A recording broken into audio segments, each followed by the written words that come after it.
faut essayer de comprendre historiquement ce qui s'est passé. Il y a eu une conquête, il y a eu un choc. Les gens ont essayé de s'en tirer comme ils ont pu, avec les moyens qu'ils ont pris. Et puis, ils ont peut-être pris des mauvaises habitudes à certains moments, parce que le pouvoir, ça tend à s'agrandir, ça grise. Bon, le pouvoir grise, donc ils ont peut-être exagéré. Mais il faut dire que c'est une exagération, mais que ça n'enlève rien au fait qu'au point de départ, s'il ne l'avait pas fait, il ne l'aurait pas fait.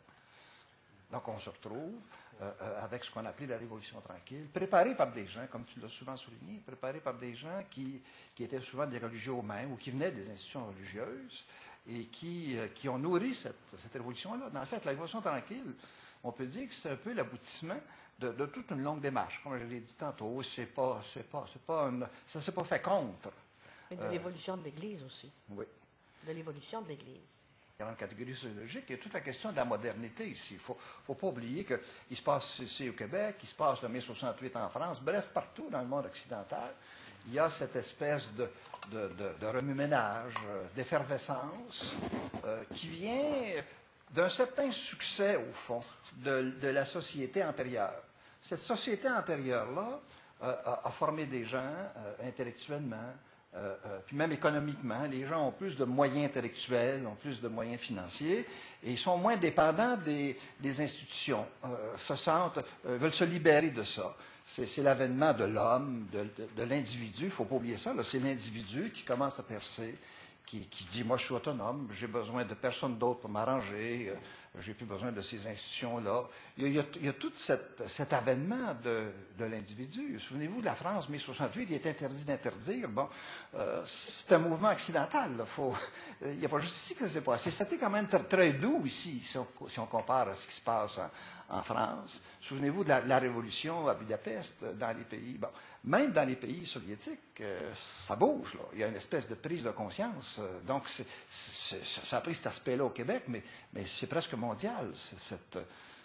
Cette arrivée de l'individu qui décide de faire sauter des structures anciennes. Pendant 100 ans que vous avez souligné... Chez les catholiques, c'est pas chez les protestants. Non, chez les catholiques, de 1850 à 1950. Mais lorsqu'on change de régime, comme on est une technocratie maintenant, dans 50 ans, 100 ans, on va parler de la technocratie excessive qu'on est maintenant. Alors quand on change de régime, les gens qui le font à l'intérieur, ils sont obligés à délégitimiser ce qui était avant pour se légitimiser. Je pense que vous avez parlé de ça. Oui. Ça, c'est normal. Il faut expliquer qu'on est là, l'histoire commence avec nous, ce qui était passé avant, c'était juste la préparation. Alors, ça, c'est un phénomène normal, mais il y a aussi quelque chose à laquelle vous avez fait allusion, une certaine honte, et je pense qu'on trouve ça dans ces situations comme ça, et je dis que je peux parler peut-être plus librement de ça, parce que je ne l'ai pas connu cette période avant.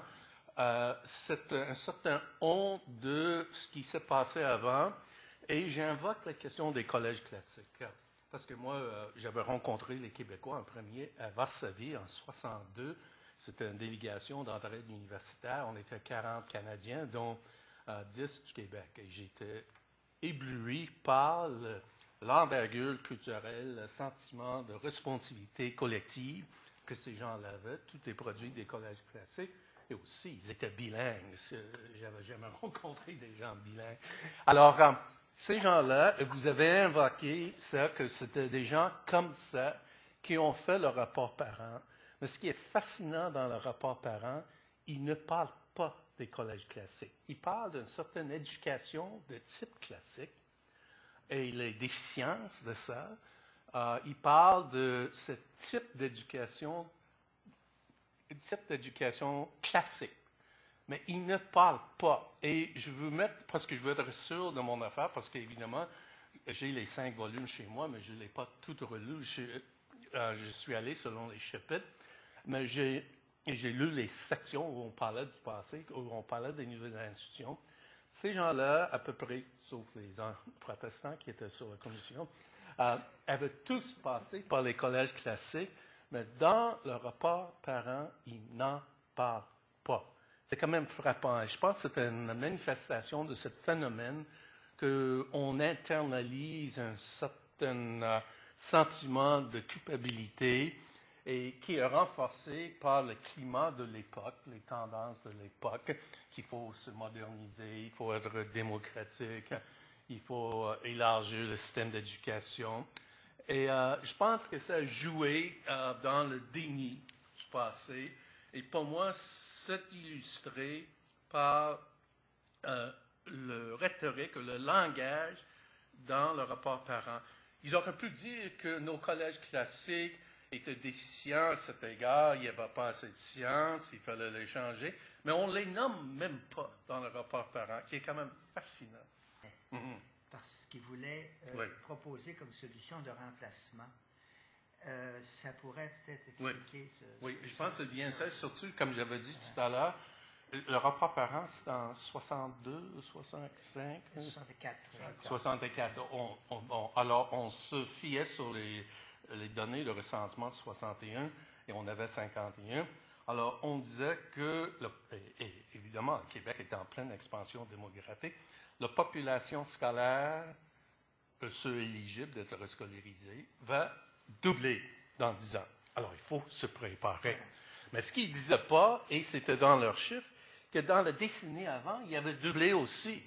Mais ils ne se sont pas dit comment est-ce qu'on a fait pour avaler ce dédoublement. On parlait seulement de le dédoublement à venir. Moi, je veux juste revenir un peu sur l'impact des communications qui est arrivé aussi en même temps à cette époque-là.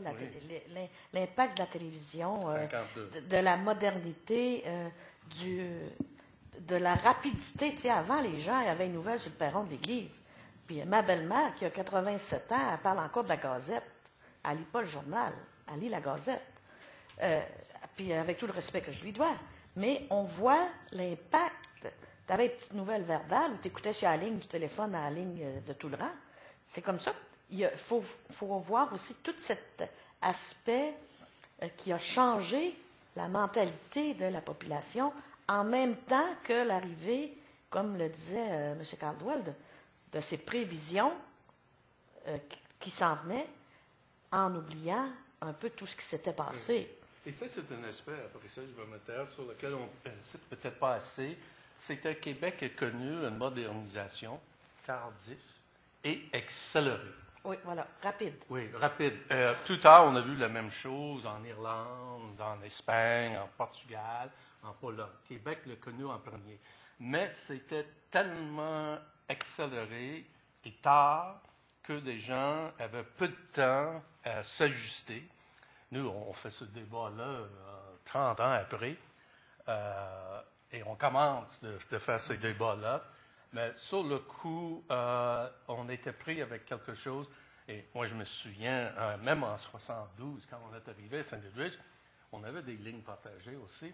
Mais des gens appelaient, mais ils ne parlaient jamais au téléphone. Je ne comprenais pas pourquoi. Ils disaient, est-ce que vous êtes là? Je vais venir vous voir. Est-ce qu'on peut se rencontrer? Mais personne ne parlait pas. Le téléphone était pour organiser une rencontre. Mais plus tard, j'ai compris que c'était la prudence. Il n'a pas rencontré tout le monde, il a rencontré juste une personne. Il y a la réforme, il y a les documents, et il y a un substrat derrière tout ça. Il y a des gens en dessous de tout ça qui ont déjà leur idée faite. Je vous donne un exemple.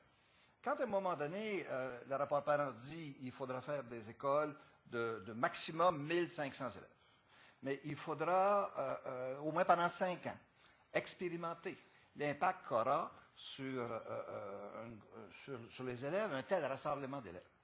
Et déjà, il est déjà décidé, au moment où on écrit ça, il est déjà décidé dans les officines qu'on aura des écoles de 3500 élèves. Le rapport parent n'a jamais demandé ça. Et tellement que je me retrouve à un moment donné dans une discussion, Monseigneur Parent est là, et je dis ce que je vous dis là, que ça n'a pas de bon sens. Et à ce moment-là, Monseigneur Parent se lève, les gens se disent, Robichaud, il va se faire ramasser. Monseigneur Parent dit, j'endosse exactement ce que M. Robichaud vient de dire. Et il se rassoit, et il m'écrit la semaine d'ensuite, je vous redis tout le bien que je pense de votre intervention de samedi dernier. Donc, quand on a fait des écoles de 3200,